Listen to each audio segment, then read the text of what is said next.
your job tonight? Ready to go?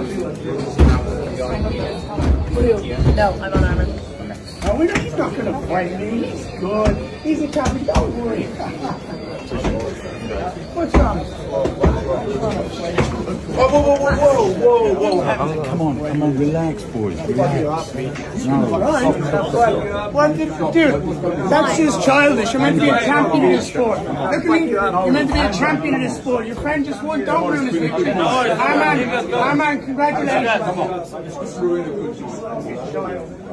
Hey, what's up, Islam Makhachev has finally responded to Ian Machado Garry's big UFC Qatar win. And it was a big win, guys. And the backstage clash with Khamzat Chimaev.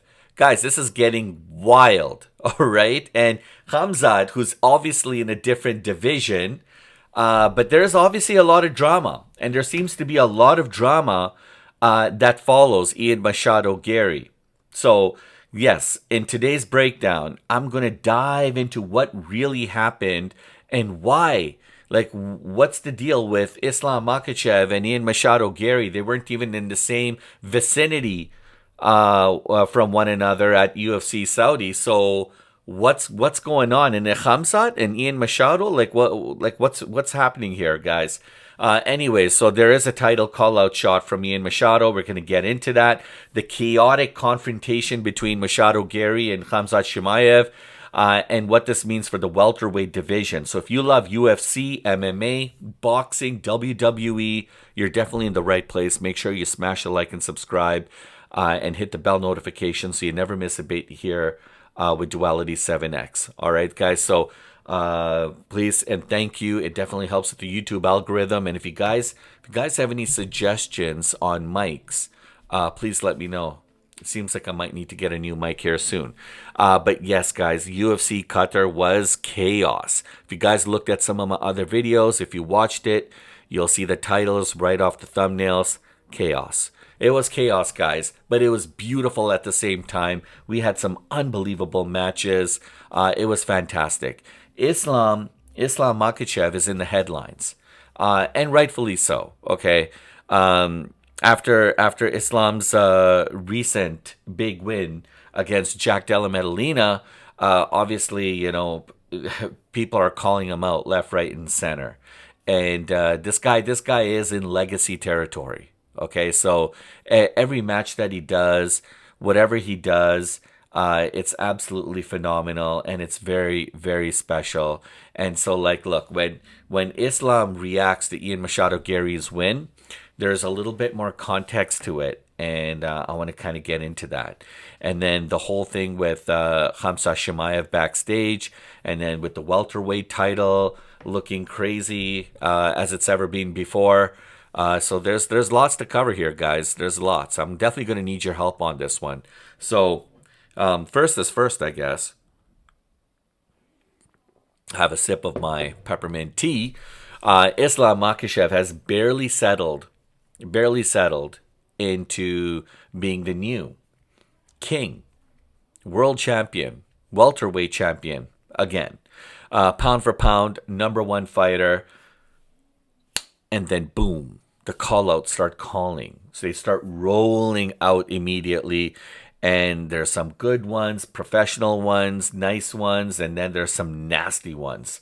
They come in all shapes and sizes, guys, and there's no specific candor or articulated response. Nobody's penning a letter and sending it out for an opportunity to address somebody in person.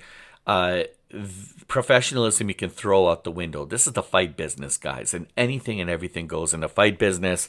If somebody's got something to say, they're going to say it, and they don't really give a damn about articulating the response in a very professional manner. They'll do it in the way that's comfortable for them, and sometimes it's respectful, and most often the case, it's not respectful, but it is what it is, guys. When you're the pound for pound, #1 king of the world, this is what's going to happen.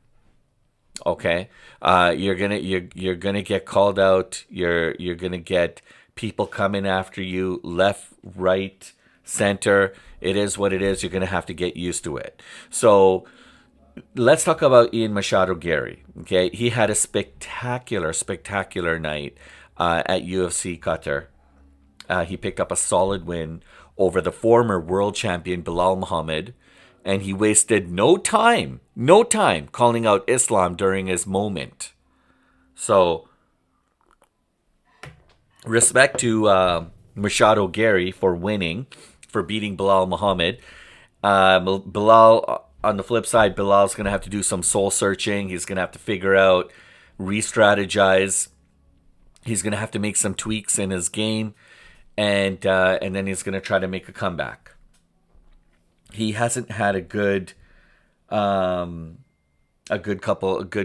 It's been a little tough for Belal. And anyhow, I know somebody with his caliber, his strengths, his skill sets.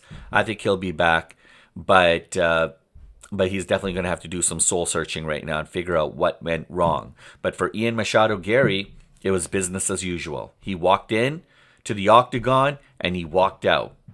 Like, now he's in the mix. He's in the mix for every single conversation. Everyone's talking about even Ian Machado Garry. He's the outspoken, loud, the guy that you love to hate, Irish fighter. And you know what? He's even louder than Conor McGregor right now, okay? So Islam, on the other hand, he's very passive. He's very chilling. He doesn't seem to be really phased at all. Like when it comes to their characters and their candor, they're both completely different. One's very chill and calm. The other one's very outspoken and out there. But that said, both are incredible fighters. So if these guys ever do lock horns and go toe-to-toe with one another, it's probably going to be a super fight. Okay? Because Ian Machado Garry's stock has just gone through the roof, and Islam Makhachev is already sitting pretty and sitting right at the top. The top of the top, he's at the top of the mountain. So this could be a fight that everybody's going to want to see. That said, when Islam won, after beating Jack Della Maddalena, he was already calling out the likes of like Kamaru Usman, right? And honestly, in my opinion, that kind of makes sense. That's what you, like, it's not really so much about the money. Of course, money is a catalyst. It's always a catalyst. And everybody does what they do so they can earn a living, right? Earn an income. But for Islam, and respectively speaking, for where he's at with his career, right now it's about legacy. And it's about trying to take on legacy fights. Things that can help him build his foundation, his legacy, so that his name can continue to live on and be part of the history of the UFC, especially as a champion and respectively in his division. So when he's looking at guys like Kamaru Usman, I thought that made sense to me, right?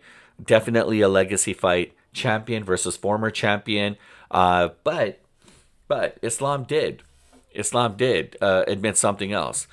And this was, so Islam talked about this before, and just recently, as of yesterday, Ian Machado Garry dismantled Belal Muhammad, and he right away he called out Islam. So now Islam's got to react.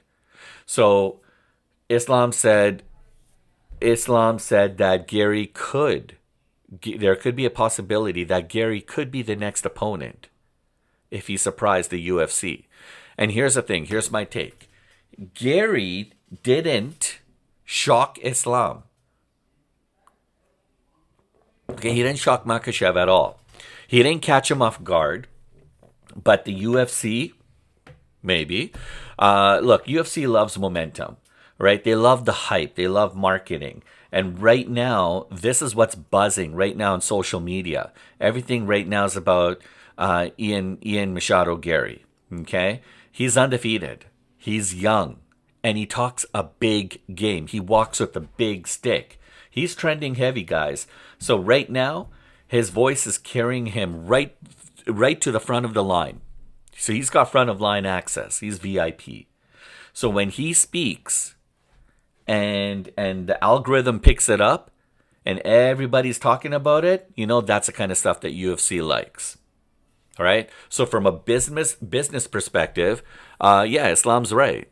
Garry might actually be in the mix. Whether anyone likes it or not is irrelevant. But believe me, guys, I'm sure there's going to the people who don't like it are probably few and far in between. A majority of the people, especially if you're a fan of MMA and UFC, you want to watch this fight. You want to see this fight. Yeah, the Kamaru Usman, Islam Makhachev, that's cool. I like that. Great. That could really help Islam cement his legacy. But then I'm looking at right now, I'm looking at two guys who are the top of their division, who are undefeated. And like I said, Gary's been like really turning heads a lot the last couple of years.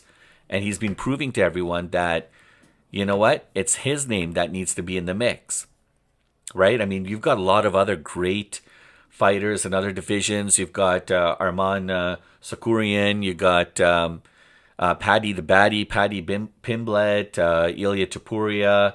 You got a lot of other great fighters, guys. And, but right now it seems like everyone's talking about Machado Garry.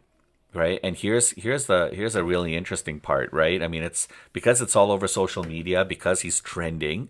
Guess what happens backstage at UFC Qatar? He runs into none other than Arman Sakurian, right? And his buddy, Arman's buddy, Khamzat Chimaev, the king of the world right now in the middleweight division. And at first it looked a little friendly. Like, honestly, there was like a little handshake there. Hey, champ, what's up? Normal stuff. And then I don't know what happened. Like, I was like it looked kind of like cordial, right? Look friendly, cordial, respectful. Like, hey, what's up? Yeah, all right, cool. But then something flipped. And then just out of nowhere, Khamzat just snapped. Security had to step in, and Gary's like literally like, bro, calm down. You're acting childish. You're acting childish. And then he goes off talking about little D energy comment. I mean, that's wild to say backstage at a UFC event with Khamzat right there. So now Khamzat's incensed. He is just livid. He's beside himself. He's pissed. Right? I mean, if you said, oh, hey, calm down, man. You're taking things out of context. Something along those lines. All right. But when he added those extra words, that just incensed Khamzat. And Khamzat's like, he was ready to take him down right there. If it wasn't for security, we would have had to have there would have been a melee, like a fight breaking out right there in the halls and backstage. And look, Khamzat fired back, saying Gary's trying to be like Conor McGregor, calling him a SH you-know-what fighter. Man, the disrespect, honestly, is like just next level. It's just crazy, guys. And now it's personal, right? Definitely personal. It seems like there's a lot of ego here, testosterone flying left, right, and center. These two undefeated guys, both loud, both hungry for attention, both trying to stake their claim in the title picture, and things obviously had to boil over. And the UFC thrives on this, guys. This is what they love. This is promo, fuel. This is the kind of stuff that helps sell fights and helps make fights, okay? No, yes, it helps makes and sells fights. And if these two never fight, well, it's planted seeds in everybody's brain. And now everybody's thinking about it. And now everybody's going to wonder what happens the next time these guys are within the same vicinity of one another somewhere in the back hallways or backstage at another UFC event, perhaps. What can go down? So very, very interesting. I mean, I don't think this is just random drama. This is the kind of stuff. This is the kind of stuff that shapes the future of these divisions, especially like the welterweight division. Like, I mean, look, Islam's first title defense, right? Who's it going to be? Could it be Ian Machado Garry? Wow, right? Like, talk about, that's your first title defense. I mean, like, Gary's got some serious star power, right? And then Khamzat's there, right? I mean, his influence as a champion at 185 pounds. He's a big boy. And look, he's not weighing in right now at 185. That's his fighting weight. Okay, right now he's a lot bigger than that. You definitely don't want to cross paths with Khamzat right now. Right? If Qatar wasn't just another card, it would have rewired the whole board, guys. Like, seriously, right? And if Garry actually gets a title shot, wow. I mean, Islam versus Garry is going to be a massive marketing fight. Ireland versus Dagestan, right? That in itself kind of sells itself, right? Undefeated versus pound for pound, number one. Can you imagine? Like, that would be huge. But then there's going to be a lot of people who are going to be pissed. A lot of people who want that opportunity to fight Islam Makhachev. They've been waiting patiently. But then all of a sudden, Ian Machado Garry steps into the picture. And all of a sudden, now guess what? He's at the front of the line, ahead of everybody else. And so a lot of these other fighters are not taking too kindly to that. And they're voicing their opinion as well, too. Now, here's the other thing. What if Khamzat really wants Ian Machado Garry? What if he decides to roll back his weight, right? He starts cutting weight and goes down to 170.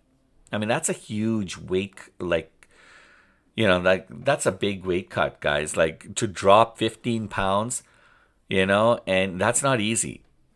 Like, but just imagine that chaos.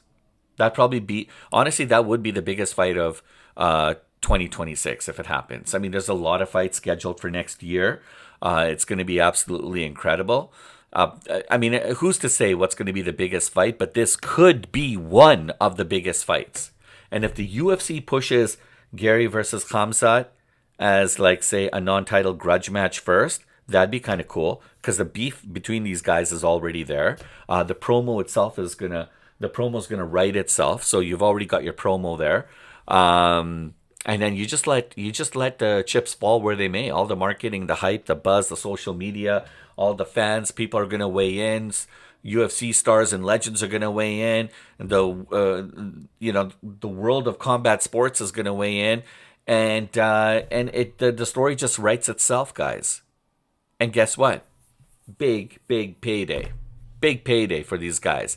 So yeah, a lot of different paths here.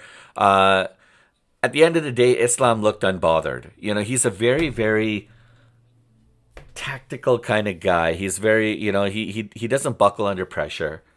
He likes to take things, you know, with a very passive kind of an approach. He's not lazy, but he doesn't react with emotion too quick. He likes to, you know, this is the fighting business. So he's developed an art for himself, a way of discipline, as so to speak, and it works for him, right? So Garry is legit. He's a great fighter, but he didn't honestly do anything that forces Islam to react from an emotional standpoint. He just called him out. So naturally, Islam is going to be calm about it. I mean, he called him out like a lot of people are calling out Islam right now. But where it really gets a little bit spicy is Chimaev and Garry. This one here, guys, I think this is going to be fun for the fans. And it's honestly, it's not leading to a fight right now. There is a pretty big weight difference between these two fighters. I don't think it's going to happen. But if you threw enough money and marketing to it, anything can happen, right? And what matters most is the welterweight division is officially alive, everybody. So let's welcome everybody to the Wisers Club. The welterweight division is on fire right now. There is nothing but storylines coming out of this division, and everybody in this division is super hungry. Everyone wants to get their little greedy paws on that gold. And right now, that gold is tucked away firmly in the arms of Islam Makhachev, right? So who do you think should get the next title shot? Ian Machado Garry or Kamaru Usman? Right? Kamaru Usman was somebody that Islam and his trainer have been talking about for quite some time. So is that still is that a fight that you still want to see? Or if there's an opportunity to see Garry and Makhachev fight, would you want to see that first? Let me know in the comments, guys. I read everything. I appreciate you guys being here. If this is your first time, please make sure to smash the like and subscribe. And yeah, tell your friends about it. You know, share this link with everybody, and hit the bell notification so you guys never miss a beat. And I'll do my best to see you guys on the next one. Cheers.